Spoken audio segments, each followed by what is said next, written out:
Hello everyone, my name is ozmourn, and today we're going to be playing a few games for you today, first and foremost being Superliminal. Now, Superliminal is a wonderful first-person puzzle platformer that is made by Albert Shi, similar to games like Portal or Antichamber or Manifold Garden, a few of those of which I'm going to be spearheading for you this weekend. But today we're going to be starting off with Superliminal. It's a wonderful game, and I absolutely love this particular category, Glitchless, because it is filled with really cool tricks that you wouldn't think to do, of course, in a casual playthrough, but seems pretty obvious in retrospect. And there's going to be a lot of this is like our most approachable category, I would say. And so if you're learning to learn something like for the first time, this is something that's really good. So yeah, if you have any questions in chat, please let me know because I'll be paying attention to that real quick as well. So we're gonna go straight into the first level, induction. Timing doesn't begin when we uh, enter through into the level, but rather it begins when we go through this first door. So 3, 2, 1, go. You can see that there's a timer in the top left in addition to the live split timer we're going to be using. The timer in the top left uses um, in-game time, takes out loads and stuff. All right, so perception is reality in Superliminal, and what exactly does that mean? Well, it means that anything that we can see and interact with, we can manipulate the size to be as big or as small as we want it to be. The objects are as big or as small as you perceive them to be, essentially. Um, and so, because of that mechanic, you can actually do a lot of really cool resizing. Um, a really good example of that is going to be in this next room with a piece of cheese on the wall, or a piece of cheese on this door frame. For example, we're going to grab this piece of cheese and we're going to resize it on this door frame and use it as a ramp up here. Induction itself is actually a pretty reset heavy level, because it's like the first level, but also because like it's introduction to like a lot of the different mechanics you're going to be using in the run. And so, especially when you're starting out, when it comes to speedrunning, it can get hard to get used to this beginning level, especially because it's so movement heavy and precision heavy, that it's difficult to really get accustomed to a lot of time. Um, and sometimes in a run like this, you are able to sometimes the game really lines itself up perfectly. For example, we were able to just resize the you able to just resize the sign like that. It perfectly lines up to press both buttons so that it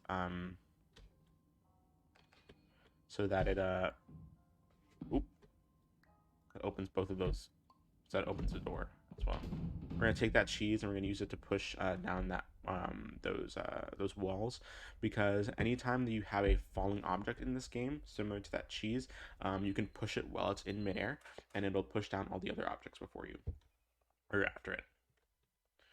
All right, now we're here with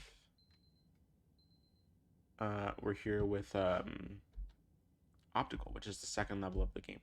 And as the name implies, there's going to be a lot of optical illusions, and you're going to see exactly what that means in a bit. But first and foremost, there's not too much going on in this first section of the level, particularly because it's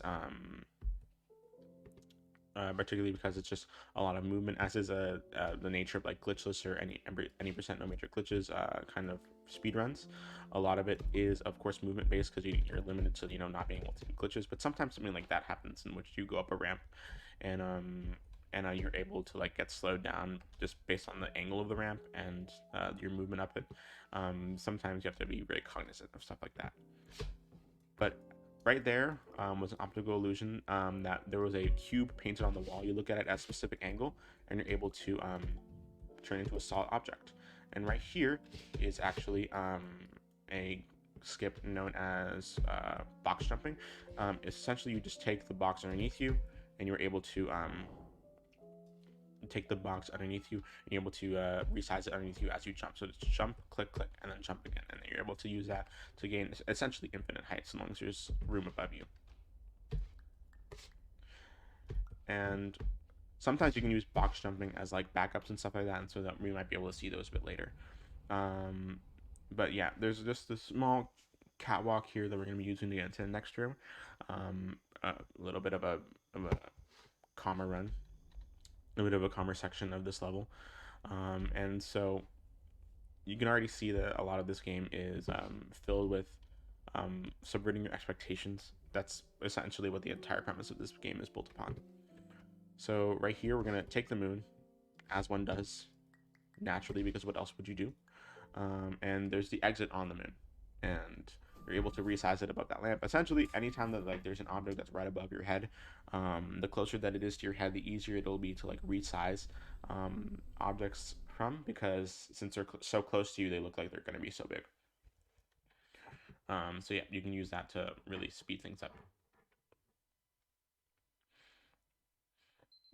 But right here, we're going to go straight into cubism, and as the name implies, the level is all about cubes. But ironically, the first puzzle that we're going to be doing actually involves us skipping the only normal cube in the entire level. And so we're just going to be going up here, and boom, we don't have to use that cube to get up there. But then, like the rest of the cubes, for example, this cube is like just a half cube, making you think that it's going to be something normal when it's not. And going up into this wonderful crawl space. Sometimes cubism itself is a level that's actually incredibly optimized, and we do a lot of movement just to save very little time, such as that right there. Like that saves like less than half a second, but it's a lot of movement to do so.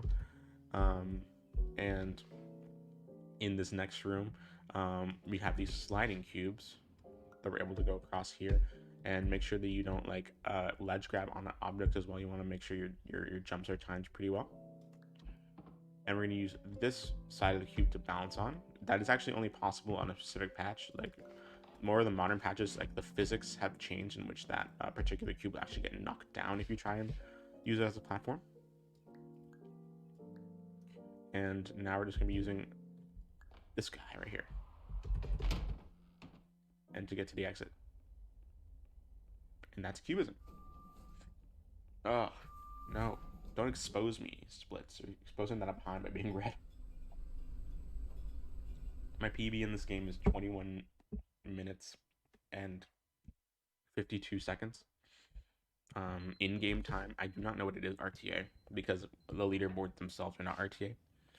And so we have no reason to like track that. But right here is Blackout. Blackout is a very interesting level in this in the fact that like it takes the whole perception is reality motif and kind of puts it on his head, puts into a more of a metaphorical lens. And what I mean by that is that essentially the tone of the level kind of shifts into what is kind of considered like a horror game. And so this it has a lot of horror motifs in this level. For example, the rooms are covered in blood, or red blood all over the floors and the walls. There's just a dark, grim tone. These things say "die, die, die," but when you get closer to them, they just say "diet sodas." And essentially, this level is meant to be scary, but it's only as scary as like the player lets it be, or the player perceives it to be. And so it's all like in your head essentially, when in reality the player is not in any danger. But aside from that interesting tidbit about Blackout, there's not much of it when it comes to speed tech in Glitchless runs, except for this one particular trick that's going to be coming up, known as Blind Maze. And essentially what we're going to be doing is we're going to be walking backwards from here. We're going to be jumping up onto the box and walking backwards. And we're using a specific visual cue on the wall in order to get to the end of the maze right here. Oop, we have to reset checkpoint. Looks like I missed it.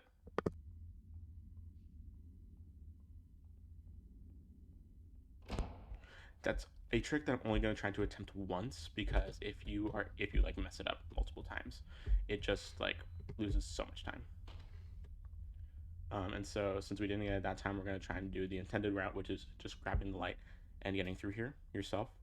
We were almost out of the maze, but it's pretty much a difficult process to be able to do that.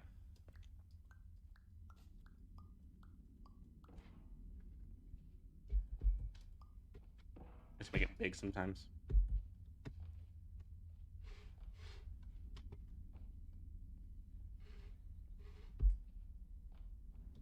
There you go. So yeah, if you're really refined in that, you can just go through that maze without having to worry about going through, without getting the light. But it's not that much of a time loss, thankfully, if you have to do it again. But just for the sake of moving things along, I'm not going to be able to try that more than once, because then it's like over a minute time loss.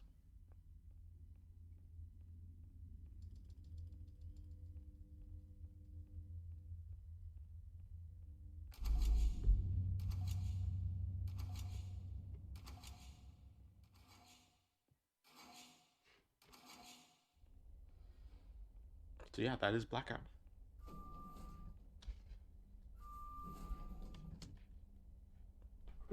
Perfect.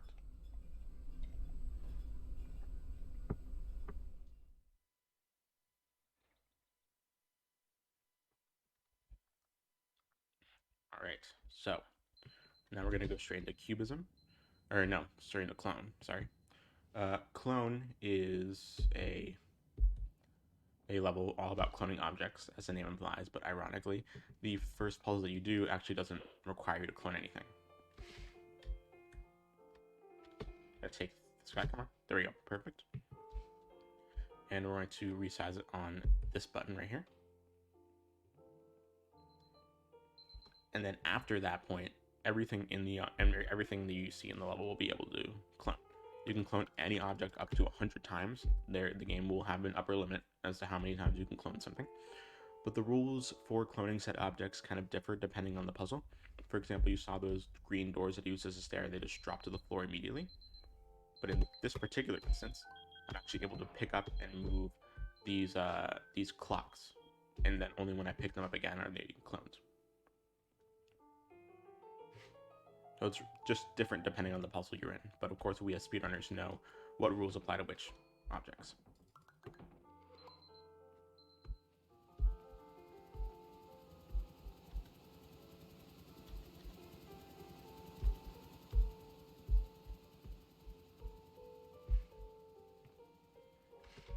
And just using this apple, and of course the cloning ability also works on perception. So you just line up the apple as if it's going to be over the button, and then boom, you can just immediately push on the button right there.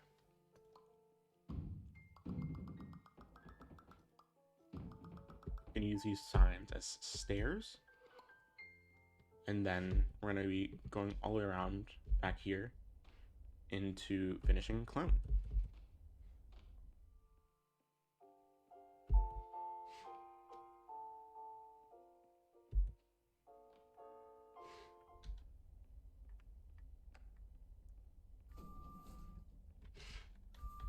There we go.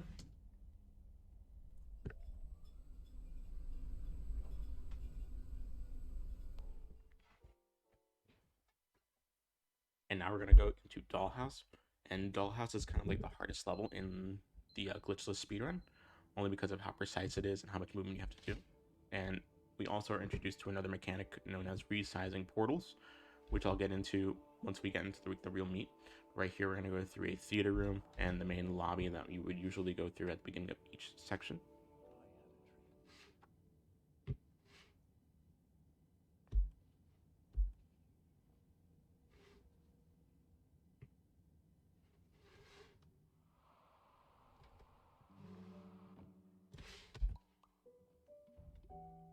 Here we go. That is what I meant by resizing portals. Essentially, the portal resizing is a very finicky thing, because you want to be big enough to where you want the portal to be big enough to where you are able to walk through the other portal on the other end, which usually requires you to be smaller. But if you make the portal too big, you just walk really slowly because you're really small. But if you make the portal too small, you might not be able to be big enough to fit through the end.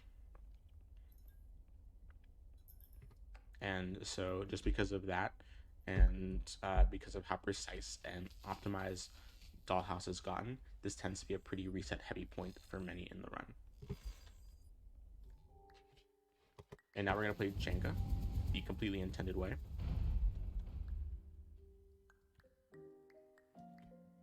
And we're going to be resizing this window and going through here. And there's 2 more puzzles that we have to do here. And that is one of them with this bouncy castle. This bouncy castle we can just resize right here in order to line ourselves up like so and get into the bouncy castle.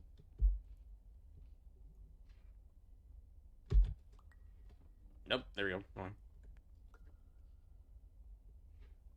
And then we're gonna use that bouncy castle to get up onto this plank and get to the final room over here, where we'll have one last puzzle. We can just walk through the portal as it's falling down in order to get to this final room and then pick up the ending. There we go. And that is Dollhouse.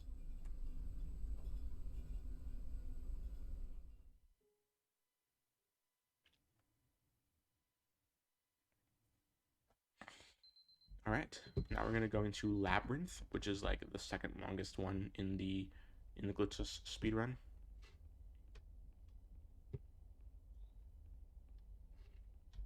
And you're gonna see me doing some parkour.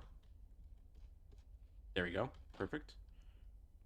The reason that we're doing that is because we actually are jumping over some audio triggers. This entire hallway is labeled 5 audio triggers that play 5 different lines, and we found a way to physically jump over 3 of them, but only 2 of them actually save any time. Because you want to get to the end of this hallway as soon as you can to activate the last audio line in order so that the plot will progress and the game will transport you to the next part of the level. Thankfully, we got both of them first try. I mean, I say first try, but you only have one try to get it.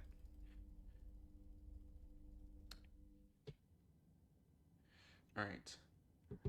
And now we are just going to be lining ourselves up with specific parts of the wall right here, so that the moment that we get transported back, we're just immediately clicking the alarm clock, because when you line yourself up like that, your horizontal positioning changes, but your vertical positioning doesn't, and so you're just able to just spam click and get the alarm clock as soon as you can.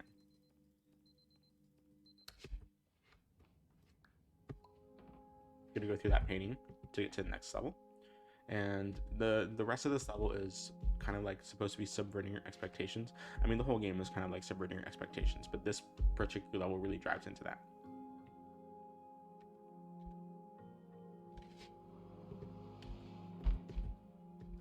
We got the early door grab, thankfully, so we can that door is on a timer, and so the sooner that you grab it, the sooner that you'll be able to fall through it.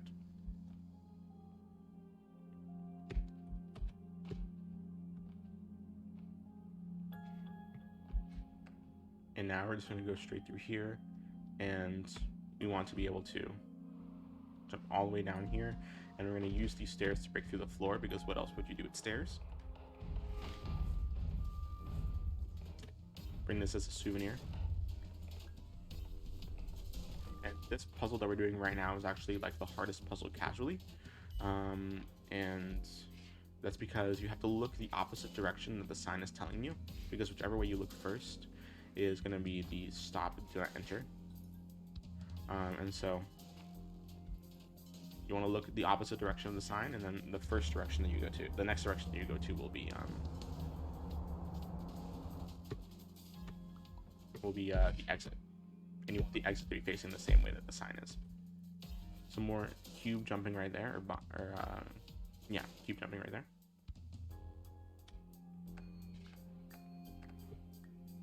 Right, and now the rest of this level we're going to be using different cubes to transport us to different places, and that'll immediately teleport us when we pick them up, like so. In this next level, or in the next part of the level, we have elevator maze.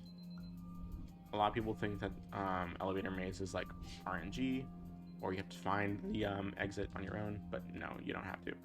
We have a specific pattern that we use. It's just back, left, right, back. And that is the objectively fastest way to get to the end of the maze as soon as you can.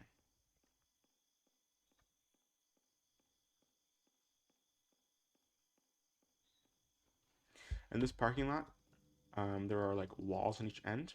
All you have to do is activate them, and then boom, the room in the center will appear. You don't even have to be facing away from it. It'll just appear right in front of you.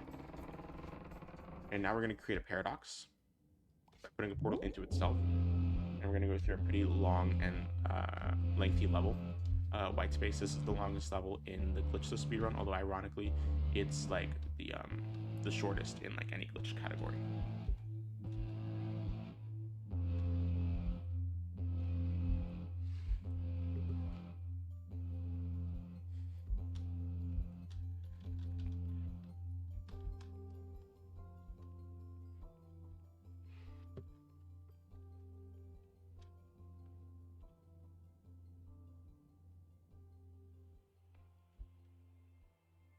And now we're going to go straight through white space. There's not a lot to say about white space because we can't do any glitches, a lot of it is of course just movement and stuff. But there are specific tricks that we do to save just really small amounts of time.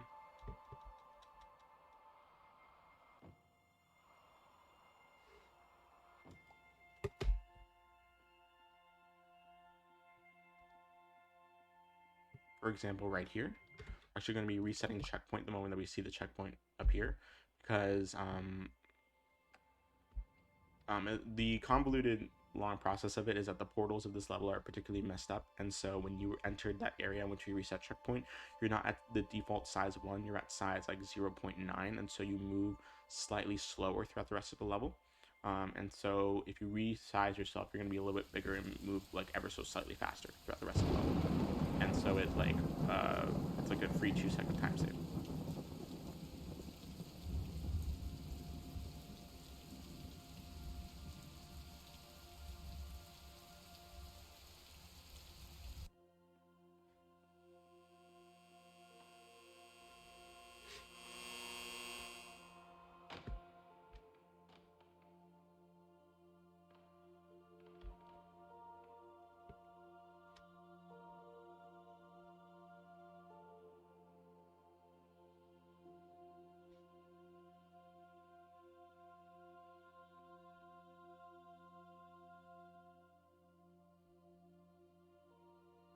So we're almost towards the end.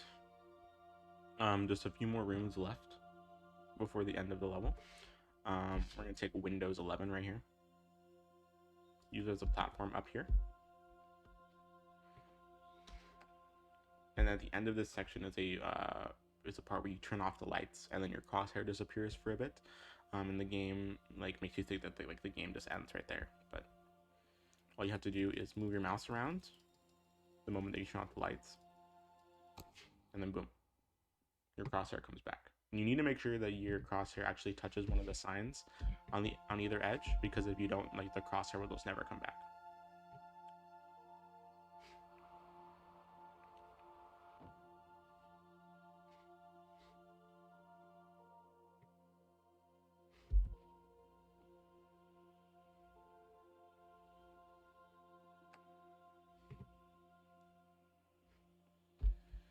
And here's one of two final tricks, called one chess piece. And essentially, these platforms are only solid if there is a chess piece underneath them. And so we're going to use that to our advantage by, instead of alternating chess pieces, just going to be using one chess piece and jumping and then moving it to the next one before we land on it. And now we have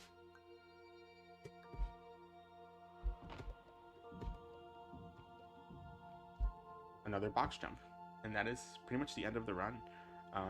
We still have a few more sections of just like movement and walking to do before we reach the end officially. But also like like sensitive photosensitivity warning right here. I forgot to mention beforehand, but this is what we call the bitrate hallway because there's just so much movement here. It is a lot of artifacting on your screen. And yeah, that is the end of this run.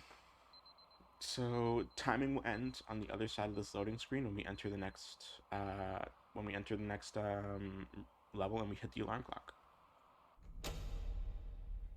So below estimate RTA, thankfully, even with the loading screens.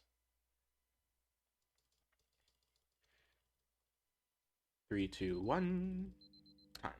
Yeah, 24:24, really good, and 23:24, like literally almost like exactly a minute worth of loading, which is good. It's really nice. But yeah, that is Superliminal Glitchless. Again, there's a lot of really good things about this run. I highly recommend checking it out. It's pretty much our most like beginner friendly category you can think of, and so I'm super excited to have shown this off for y'all. There's a few more games we're gonna be showing off today, so I don't want to be speaking too much while we get set up for the next runs. So we'll be back in a bit with some more stuff.